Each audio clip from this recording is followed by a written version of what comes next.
পৌরসভা নিয়ে কেন পড়ে আছেন? পশ্চিমবাংলা কোন পৌরসভা আছে, কোন জেলা আছে যেখানে পুকুর ভরাট হচ্ছে না? আমি তো একটা মামলা করতে যাচ্ছি, পিআইএল করব। সেখানে চিফ সেক্রেটারি থেকে নিয়ে মুখ্যমন্ত্রী থেকে নিয়ে এই ডিস্ট্রিক্ট ম্যাজিস্ট্রেট নর্থ চব্বিশ পরগনা, এসপি, পুলিশ কমিশনার, থানা, বিএলআরও, এদের সবারকে পার্টি করে এই পিআইএলটা করতে হবে। রোজই মিডিয়াতে আসছে, রোজই মাননীয় মুখ্যমন্ত্রী মমতা ব্যানার্জি বলছেন কি এর উপরে আমরা নজর দিয়েছি, যে LR department, BLRO, chief secretary সব নজর রেখেছে, আর রোজ পুকুর ভরাট হয়ে যাচ্ছে। পুলিশকে বলতে গেলে পুলিশের রেট ফিক্স হয়ে যাচ্ছে, কাঠার প্রতি রেট ফিক্স আছে, কত কাঠা পুকুর আছে তার উপরে রেট ফিক্স আছে। বিএলআরও পয়সা নিচ্ছে, এসডিও পয়সা নিচ্ছে, জানি না ডিএমের কাছে পৌঁছচ্ছে কি পৌঁছচ্ছে না, কিন্তু রোজ পুকুর ভরাট হচ্ছে। What is the action? না না, বেআইনি কলকাতা কর্পোরেশনে ভরাট হচ্ছে, মফস্বলে ভরাট হচ্ছে, গ্রামগঞ্জে কথা ছেড়ে দিন, পুরো জেলাতে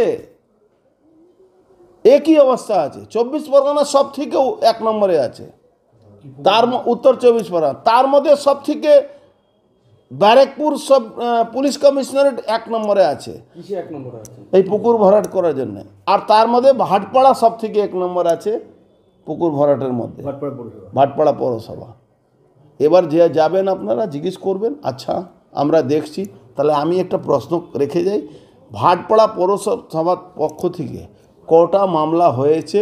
এই যারা পুকুর ভরাট করেছে তাদের নামে কজনের নামে এফআইআর হয়েছে, কজন গ্রেফতার হয়েছে? আমিও ভাটপাড়া পৌরসভার চেয়ারম্যান ছিলাম। খুঁড়িয়ে শুধু না, প্রায় 100 জনের উপরে আমার মামলা করা আছে। এখনও কেস মাঝে মাঝে আমার কাছে সমান আসে, আমি কোর্টে গিয়ে ওদের এগেনস্টে আমার সাক্ষী দিই। না, এখনও কেসটা তো এখনও চলছে। তখন তো যে এফআইআর করতাম, আমি নিজে করতাম, ইও সাহস পেত না, এসডিও পেত না, কাউন্সিলরের কথা ছেড়ে দিন। এত পয়সা দিলে এরা আপনার বাড়ির সামনে ড্রেনটাও বুঝিয়ে দেবে। কাউন্সিলরের কথা ছাড়ুন তো, আপনি চলে যান তো বিটি রোডের উপরে ওই পানিহাটি পৌরসভাতে গার্বেজে পাহাড় লেগে আছে, গার্বেজে পাহাড় লেগে আছে সমস্ত জায়গা। আমরা তো ভাটপাড়া তাও অনেকটা জমি কিনে রেখেছিলাম, সেখানে গার্বেজ হয়তো পড়ছে কি পড়ছে না, কিছু জায়গায় গঙ্গায় ফেলার চেষ্টা হচ্ছিল। কিন্তু আমার ভাটপাড়া পৌরসভা একটা জিনিস আছে, আমি মানে অত জমি কিনে রেখেছিলাম ভাটপাড়া পৌরসভার জন্য কি পুকুর ভরাট এখনও 20 বছর ওখানে গার্বেজ রাখার জায়গা আছে, 20 বছর অবধি রাখতে পারে, ও লো ল্যান্ড কেনা হয়েছে। সেই জায়গাতে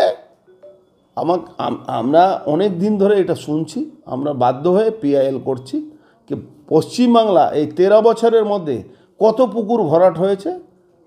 আর চিফ সেক্রেটারি জবাব দিক, মাননীয় মুখ্যমন্ত্রী জবাব দিক। কেন এই মিথ্যা শুনে শুনে মমতা ব্যানার্জি ওই মাঝে মাঝে মিথ্যা কথা বলবেন। একটা এই যে কি সরকারি মিটিং হয়, সরকারি খরচ দিয়ে মিটিং হয়, সেখানে পার্টি মিটিং করে